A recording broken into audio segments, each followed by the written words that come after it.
সে দিল্লিতে বসে হাসিনা বিবি সেই হুকুম দিচ্ছে, মারো, উড়াও, পুরাও, বাড়িঘর জ্বালিয়ে দাও। ওই হাসিনাকে কি আর আপনারা এই দেশে ফেরত আসতে দেবেন? বন্ধুগণ, তার বিরুদ্ধে হত্যা মামলা শুরু হয়েছে। এই 17 তারিখের রায় হবে। তারা পরিকল্পনা করছে যে এখানে তারা আবার কিছু গোলযোগ সৃষ্টি করতে চাইছে। আমি আপনাদের প্রতি আহ্বান জানাতে চাই, এই ফ্যাসিস্ট শক্তি আর যেন কখনো মাথা তুলে দাঁড়িয়ে আমাদের মানুষদেরকে হত্যা করতে না পারে, আমাদের সম্পদকে পাচার করতে না পারে, আমাদের বাংলাদেশের সমস্ত গণতান্ত্রিক প্রতিষ্ঠানগুলোকে ধ্বংস করতে না পারে, তার জন্য আপনাদেরকে সদা সর্বদা সৈনিকের ভূমিকা পালন করতে হবে।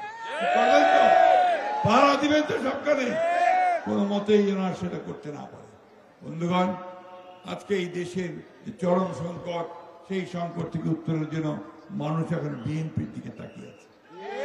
বিএনপিকে সেই নেতৃত্ব দিতে হবে যে নেতৃত্ব দিলে সত্যিকার অর্থে বাংলাদেশ, যেটা আমাদের চেয়ারম্যান বলেছেন, আমার বাংলাদেশ, আমাদের বাংলাদেশ,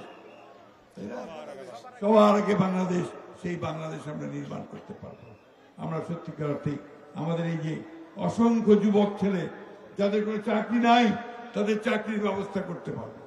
তারেক রহমান সাহেব বলেছেন, তিনি যদি আপনাদের ভোটে নির্বাচিত হতে পারেন তাহলে 15 মাসের মধ্যে তিনি 1 কোটি কর্মসংস্থানের ব্যবস্থা করবেন, চাকরির ব্যবস্থা করবেন।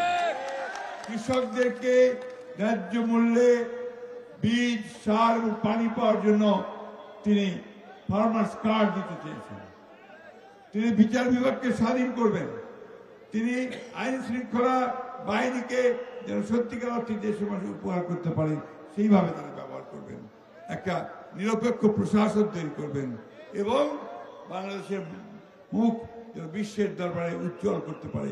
শহীদ জিয়া যেমন করেছিলেন, যেটাকে শেখ মুজিবের আমলে বলা হয়েছিল বটমলেস বাস্কেট তরাবি জুড়ি, আমাদের নেতা শহীদ জিয়া রহমান সেটাকে একটা সমৃদ্ধির বাংলাদেশে পরিণত করেছিলেন।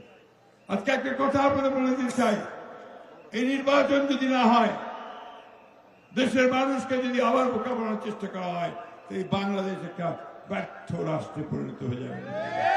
তাই আমাদের স্বার্থে আমাদেরকে এই নির্বাচন যেন অনুষ্ঠিত হয়, সবাই মিলে এই নির্বাচনে ভোট দিয়ে ইনশাআল্লাহ আমরা আবার ধানের শীষকে এখানে জয়যুক্ত করবো।